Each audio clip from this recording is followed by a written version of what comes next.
Kwa hivyo ni kwenda kusema we have misplaced priorities as a nation.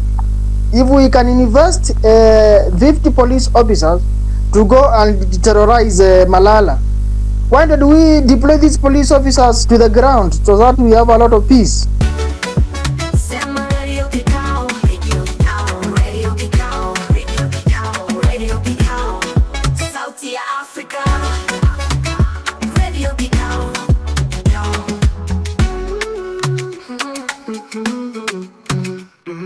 Tunaweza watoa Nairobi tuwapeleka, mbona wasitolewe wapelekwe na huko Baringo ama maeneo ya kaskazini mashariki ambapo kila wakati kuna uvamizi kutoka kwa wana Al-Shabaab. Kwa hivyo ni kwenda kusema we have misplaced priorities as a nation. If we can invest 50 police officers to go and terrorize Malala, why don't we deploy these police officers to the ground so that we have a lot of peace? Na pia tukiongelelea mambo ya usalama, kulikuwa na hali ilikuwa nzuri pale maeneo ya Nakuru. Hatukusikia kesi zozote za waandamanaji ambao labda waliweza kuvamiwa na wakora wakaweza kuibiwa. Hatujasikia pia ripoti ya kuwa kuna mtu yoyote ambaye aliumizwa na muandamanaji yeyote ama biashara yoyote kuweza kuvunjwa na mali kuibiwa. Waona ya kwamba tukiangalia hali ambavyo imekuwa wakati wa maandamano kuanzia mwaka uliopita mwezi wa 6, wakati ambapo tuliona ya kuwa kulikuwa na maandamano mengi nchi nzima, maandamano ya amani, lakini wakati ambapo kuna kuwa na wanasiasa wanaweza kujiingiza hapa na pale na pia maafisa wa polisi. Kwa maoni yako, waona ya kwamba ikiwa serikali ingetoa mikono na ikubali wananchi kuexercise ile haki yao ya kuandamana, ya kwamba hakutakuwa na maafa na hakutakuwa na upotovu wa nidhamu na wizi wa mali ya wenyewe, mali ya kibinafsi, na pia uharibifu wa mali ya umma na pia mali ya kibinafsi?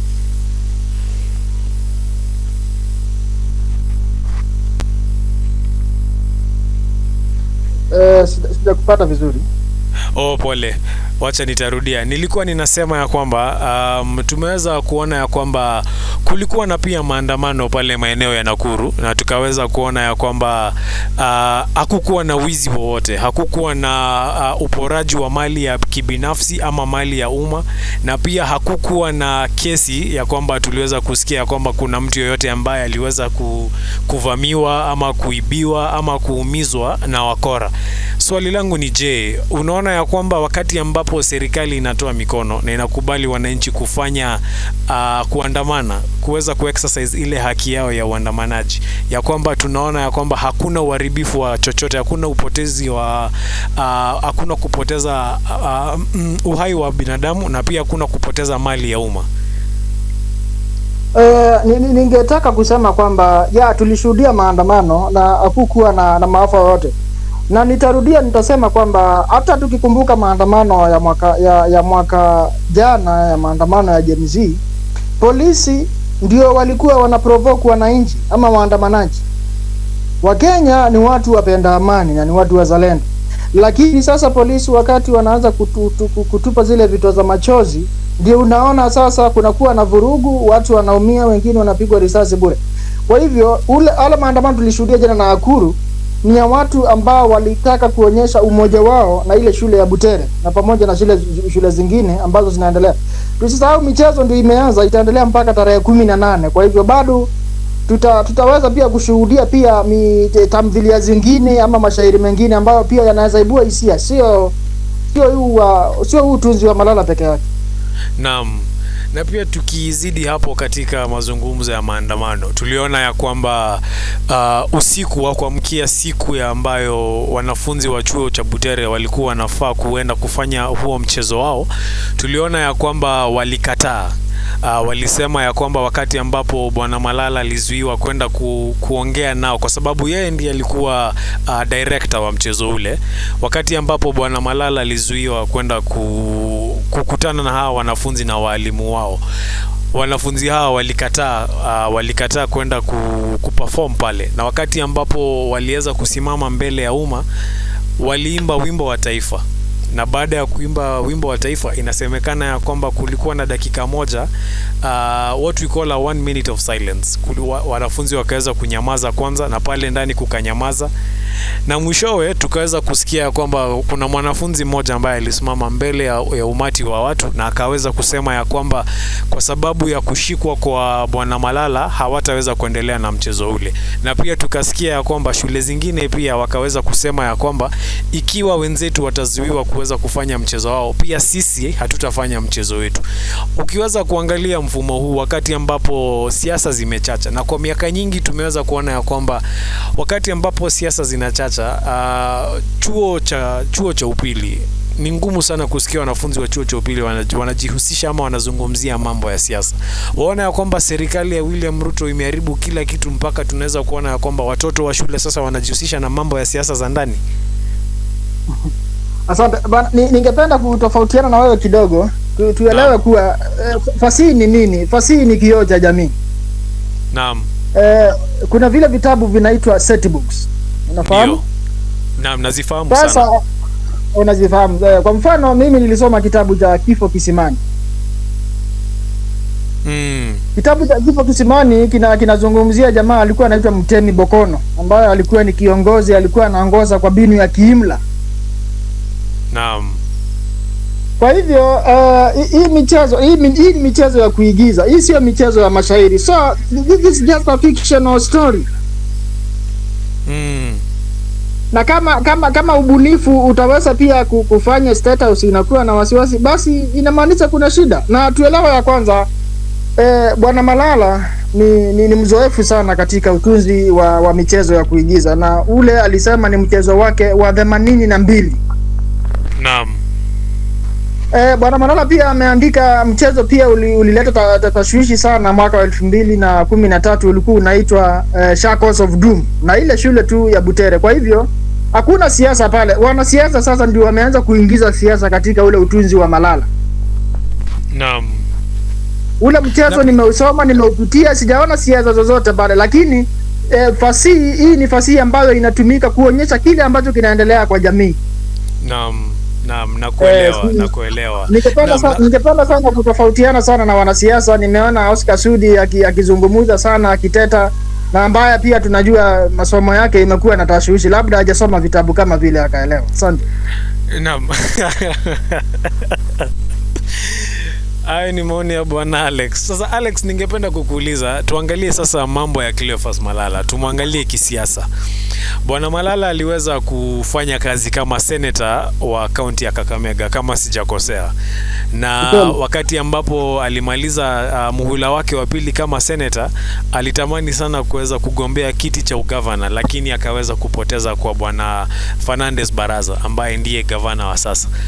Na tukaweza kuona ya kwamba wakati ambapo Bwana Baraza aliweza kwenda katika mrengo wa Azimio la Umoja ndani ya chama cha ODM, Bwana Malala alikuwa kwenye mrengo wa Kenya Kwanza, na alikuwa ndani ya huu muungano wa Kenya Kwanza wakati ambapo walikuwa wanashindana na chama cha Azimio au mrengo wa Azimio. Lakini sasa Bwana Alex, wakati ambapo Wakenya wengi wanamsifia Bwana Malala, kuna Wakenya wengine pia ambao wanasema ya kwamba pia Bwana Malala si msafi na si mweupe kama pamba, jinsi ambavyo watu wengi wanataka kuonyesha ya kwamba Bwana Malala ndiye ambaye alituletea William Ruto, kwa sababu yeye ndiye alikuwa katika pia chama cha ANC. Pale katika chama cha ANC na viongozi katika jamii ya Waluya ambao wanatoka maeneo ya Western Kenya, Bwana Malala ndiye ambaye alimpigia Bwana William Ruto kampeni. Na wakati ambapo alimpigia kwa muda mrefu kabla ya kukosana kwao, Bwana Malala aliweza kumtetea Bwana Rais na kutetea serikali hii ya William Ruto kwa mambo mengi, ikiwemo maandamano ya Gen Z ambayo yalifanyika mwezi wa 6 mwaka uliopita. Lakini sasa tunaona ya kwamba Bwana Malala amepiga about turn. Sasa anamonyesha anampoint Bwana Ruto, anamkosoa Bwana Ruto, anasema ya kwamba huyu jamaa ni mfisadi, serikali yake ni mbaya, vitu ambavyo serikali yake inafanya si kwa manufaa ya wananchi, ya kwamba wanaiba pesa nyingi sana na hizi pesa zionekani zinaenda wapi. Kwa maoni yako, unaona ya kwamba Bwana Malala hii ni siasa tu anacheza kwa sababu aliweza kutimuliwa kama Secretary General wa chama cha UDA, ama unaona ya kwamba haya mambo ambayo Bwana Malala anasema ni mambo ya halali? nitakurudisha nyuma. Nimesema mnamo mwaka wa 2013 2013 Naam. Bwana Malala wakati huo alikuwa MCA.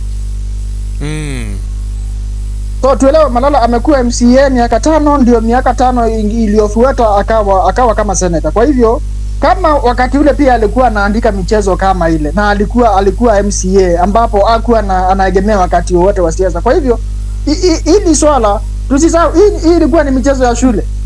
Lakini sasa kwa sababu Malala ana historia ya kuandika tamthilia ambazo zinaibua hisia, ndio unaona tumefikia mahali kama hapa. Watu wengi hata hawakuwa wanafahamu kuwa kama Butere walikuwa wanaelekea kwenye kiwango cha kitaifa. Lakini serikali yenyewe imefanya ule mchezo ukawa maarufu, hata imempa maarufu sana Malala na akajulikana na shule mingi hata kuliko. Kwa hivyo labda tunasema hakuna siasa pale. Malala anafanya kazi yake. Ile ni kama taaluma yake ya utunzi wa michezo ya kuigiza. Kwa hivyo mimi sioni siasa zozote, na tuelewe Bwana Malala alitimuliwa kwa chama cha UDA kama katibu mkuu. Naam.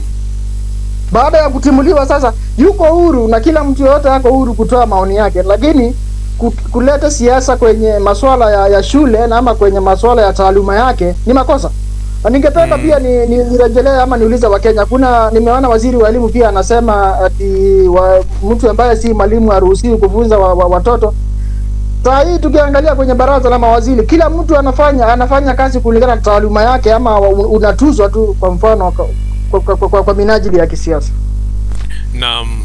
Hilo ni jambo la kweli, kwa sababu tumeweza kuona kwamba Bwana William Ruto aliweza kumteua Bwana Duale akawa waziri wa afya, ila hali Bwana Duale si daktari na wala hajulikani pia kwa kuwa msomi. Kwa hivyo hapo ni kweli. Ningependa kukuuliza Bwana Alex. Yes. Sasa tukiweza vile ambavyo umesema ya kwamba mchezo huu haukuwa unajulikana. Si watu wengi walikuwa wanajua ya kwamba shule ya Butere watakuwa wanaenda kuigiza pale maeneo ya Nakuru. Wakati ambapo hata kesi hii ilikuwa inaendelea, niliweza kusoma mambo hii kwenye mitandao peke yake. Hayakuwa yamefika kwenye magazeti, kwenye televisheni ama kwenye redio kama hii yetu ya Radio Kikao. Na waona ya kwamba kuweza kwa kuzuia mchezo huu kuendelea, unadhani ya kwamba walikuwa wanajua ya kwamba mchezo huu utaweza kupata ile attention ambayo labda hawakutaka ipate? Na pia unaona ya kwamba ni nini ambacho walikuwa wanataka kukificha? Kwa sababu tusisahau ya kwamba serikali hii inajulikana kwa kufanya vituko vingi ili waweze kuficha vitu. Haswa wakati ambapo tunasikia kuna kashfa ya fedha kuibiwa ama kuna kashfa ya kitu fulani kufanyika, kitu ambacho kinaenda kinyume na sheria, wamezoea kutoka miaka ya kitambo. Hata wakati ule wa serikali ya Uhuru Kenyatta kulikuwa na hii mambo ya PR ambayo inachezwa wakati ambapo wanajaribu kufunga Wakenya macho. Waona ya kwamba labda hii ni kitu walikuwa wanaficha, na unaona ni nini walikuwa wanaficha? Ama hawa jamani akili tu hawana ile hekima ya kujua ya kwamba labda wangewacha tu mchezo huu endelee, na kwamba haingeweza kupata ile attention ambayo imeweza kupata wakati huu. Nitasema kwamba mnamo wakati rais mstaafu Uhuru alikuwa kwenye kiti, ambapo ameingia tu mwaka wa 2013, ndiposa michezo kama hii tamasha za kitaifa zilikuwa Mombasa. Na Shackles of Doom wakati ule serikali hakuna mtu alizuia. Shackles of Doom watoto waliigiza vizuri. Hata ule mchezo ukaweza kuenda gala. Unajua michezo ya shule ikitoka gazi ya kitaifa, zile nzuri kabisa zinaenda gala ambazo zinaenda kuwasilishwa sasa kwa rais ambaye yuko uongozini. Kwa hivyo ni hekima, nitasema hapa hekima ilikosekana, na tumeona pia jaji mkuu Martha Koome amesema ni jambo ambalo alikufurahisha na alikuleta picha mzuri. Tumeona mashirika pia kama Amnesty International wameweza pia kutoa maoni yao ambao wamepinga vikali vitu kama vile kufanyika. Kwa hivyo mchezo huu jaji aliruhusu mchezo huu baada wa kina Malala na mawakili wake kukata rufaa. Kwa hivyo wangeachana na wanafunzi, hawangezuia wanahabari. Wanafunzi hawana makosa. Ile nimesema ni michezo ya kuigiza. This is just a fictional story. Ni vitabu kama vile Kifo Kisimani, Tumbo Lisiloshiba, Kidagaa Kimemoza na vitabu vingine ambavyo hata wanafunzi hiyo watasoma. Kwa hivyo sasa ni kumaanisha pia kuenda mbele Wizara ya Elimu itatoa zile vitabu za fasihi watoto wanasoma, ama watafanya namna gani? Na kitu kama hiyo itakuwa ni jambo la kuofisha sana kuweza kusikia kwamba kuna mipango ya kutoa vitabu fulani, kwa sababu serikali inaona ya kwamba ni kama inalengwa na wale waandishi ama wale wachapishaji wa hivi vitabu. Ni jambo la kusikitisha sana.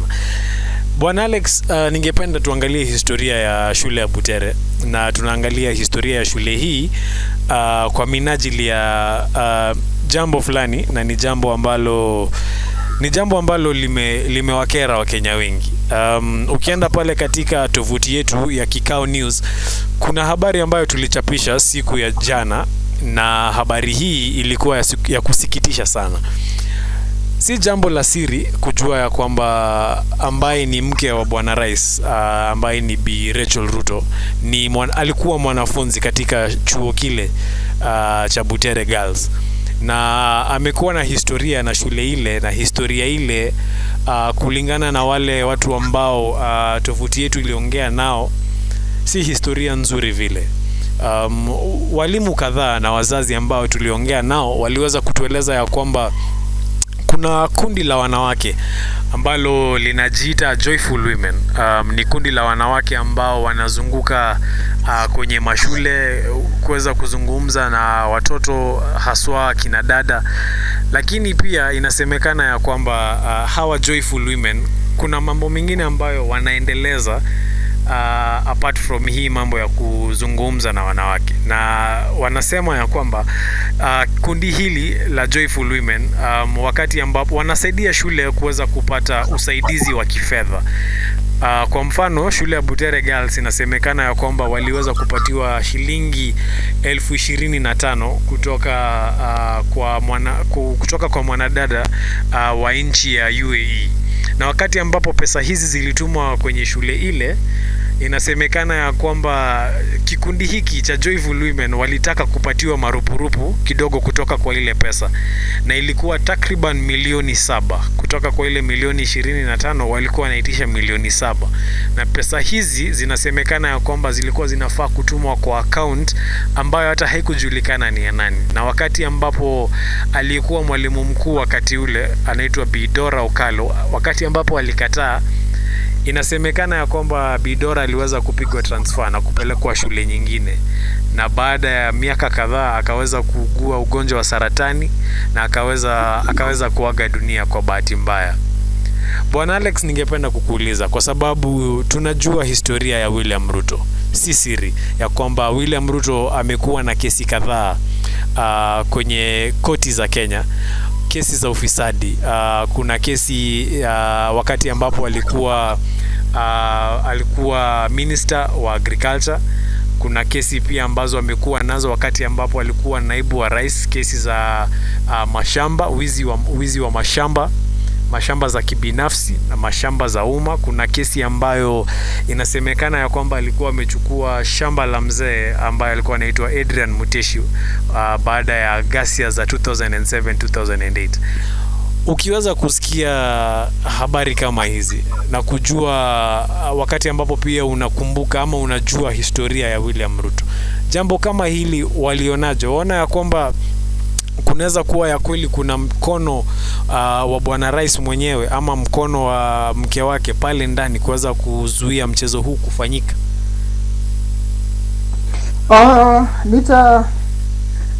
Nitajibu swali hilo I will just use a metaphor to answer that question. Sawa. Nitajibu kwa njia mbili. Kwanza, nitaanza na kusema juzi tumeona women reps na wabunge wa kike wakiongozwa naye Karen Nyamu wakimtetea Bi Susan Kihika ambaye ni governor wa Nakuru, ambaye hajakuwa kwenye ofisi yake kwa takriban miezi 8. Naam. Sasa ni kwa nini jana hatujaona hawa wanawake wakijitokeza kutetea wasichana wa shule ya upili ya Butere? Kwa hivyo ni kweli kwamba wanasiasa ama viongozi wa nchi yetu wanachukulia maswala kulingana na ile faida watapata. Yeah. Kwa sababu ningefurahia sana jana kama ningemuona senator wa Nakuru bwana na mama na mheshimu sana bwana Tabitha Karanja angekuwa mstari wa mbele jana kutetea shule ya Butere, lakini hakuna mwanasiasa yoyote, hakuna kiongozi wa kike, hata women rep alijitokeza kuweza kusema wanafunzi wapewe ruhusa wafanye mambo yao. Kwa hivyo sitataja majina, na ni jambo pia la kusikitisha kumuona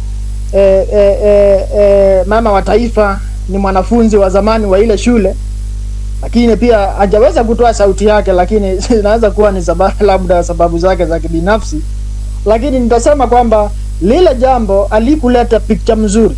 Ile taswira ilijichora jana haikuwa taswira mzuri. Naam. Asante. Na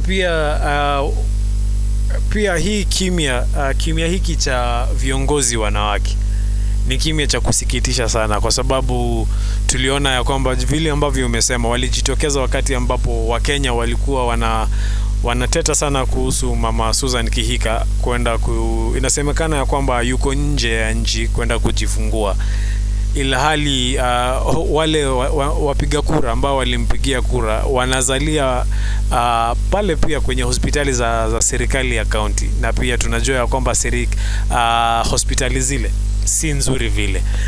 Sasa nikuulize bwana Alex, unaona ya kwamba kimya hiki cha viongozi wanawake, pia tukiangalia wanawake ambao ni wale ambao walipigiwa kura kutoka maeneo ya Nakuru, lakini pia kutoka pia maeneo ya Butere, kwa sababu Butere pia iko pia katika county, na ile county iko na women representative, iko na wabunge pale. Waona ya kwamba kunyamaza kwao ni jambo ambalo linazidi kufanya kuipa serikali ruhusa ya kurudia tabia hii tena na tena na tena. Ila ni ukweli, na ninaweza sema kunaweza kuwa na viongozi ambao wanataka kujitokeza, lakini wanaogopa, kwa sababu ukijitokeza kesho kutwa unasikia umetafutiwa makosa kwenye mahakama. Kwa hivyo ni uoga, na huu uoga ndio utatupelekea sasa mambo kuwa baya zaidi wakati ujao. Naam. Na jaji mkuu Martha Koome amekuwa akitajwa sana na wananchi, hasa kwenye mitandao, wakisema ya kwamba mama Koome ulimekuwa ukinyamaza sana, haswa wakati ambapo wanawake wanadhulumiwa. Kumekuwa na dhulma ya wanawake. Nikiweza kuangalia data ambayo tuko nayo, inasemekana ya kwamba mwaka huu peke yake, yani ndani ya miezi minne wa mwaka huu, kumekuwa na vifo 129 vya wanawake nchini Kenya. Hiyo ni kumaanisha ya kwamba kwa hii miezi minne kumekuwa na vifo 30 na kitu kila mwezi, lakini jaji mkuu amenyamaza tu. Tunamsikia tu mara moja. Waona ya kwamba pia Martha Koome kimya chake kinazidi kuipa serikali, na si serikali pekee, kwa sababu pia kuna idara ya polisi ambayo inajulikana sana kwa kiuka haki za kibinadamu. Kuna pia the legislative arm of government, wakati ambapo tunasikia kwamba kuna wale MCAs wanawake ambao wanadhulumiwa pale kwenye vyumba via county, yani in short the county assemblies. Unaona ya kwamba the silence of Martha Koome keeps aiding in the increase of all these cases of female assault. Nataka tuelewe pia Martha Koome pia kazi yake imekuwa na tashwishi, kwa sababu tumeona kumekuwa na hatima nyingi, kumekuwa na majaribio mengi ya kutaka kumngatua ofisini. Hata saa hii kuna kesi ambayo iko mbele ya JSC. Kwa hivyo pia Martha Koome ana amani pia katika kazi yake, na tuelewe pia yeye ni mwanadamu. Kwa hivyo wakati unafanya kazi na kazi yako inaingililiwa kila wakati, hautafanya kazi vile inastahili. Kwa hivyo Pia kumekuwa na jaribio la kutaka kung'atua majaji 7 wa koti ya upeo. Kwa hivyo tuone kuna mwingilio mwingi sana wa kisiasa kwa taasisi ambazo zinastahili zinafanya kazi kwa taasisi ambazo zinajisimamia. Kwa hivyo Martha Koome pia ninaweza sema pia anachunga kazi yake, na pia anajaribu pia kujitokeza kuongea. Asante. Naam. Na Bwana Alex, tukiweza kumalizia, ungepata nafasi ya kumpatia Bwana William Ruto advice yoyote, haswa kulingana na jinsi ambavyo serikali yake na maafisa wa polisi wameweza wanashinda waki how they're handling criticism from the citizens. If you got the chance to advise the president, what will you tell him in a minute, please? I will just tell him to respect institutions and let people express their concerns in a democratic way. We are in a democratic country. We should uphold that democratism.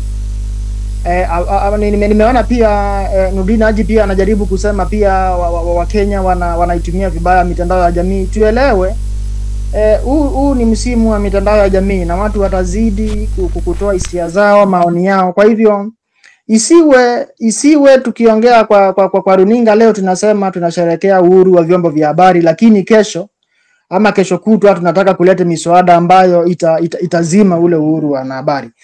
Tunaenda mbele aturudi nyuma. Kwa hivyo lazima pia wenye ambao kwenye utawala waende na vile mambo inaenda. Asante kwa muda wako Bwana Alex. Msikilizaji, huyo amekuwa Bwana Alex Musyoki kutoka maeneo ya Syokimau, na Bwana Alex ni mchanganuzi wa kisiasa ambaye yeye hupenda kuchangia mambo ya kisiasa na pia mambo generally kile kitu ambacho kinaendelea nchini. Bwana Alex, tunashukuru sana kwa mawaidha yako na tunashukuru sana kwa muda wako. Mpaka wiki ijayo, tungependa kusema ni asante sana. Asante, karibu. Asante.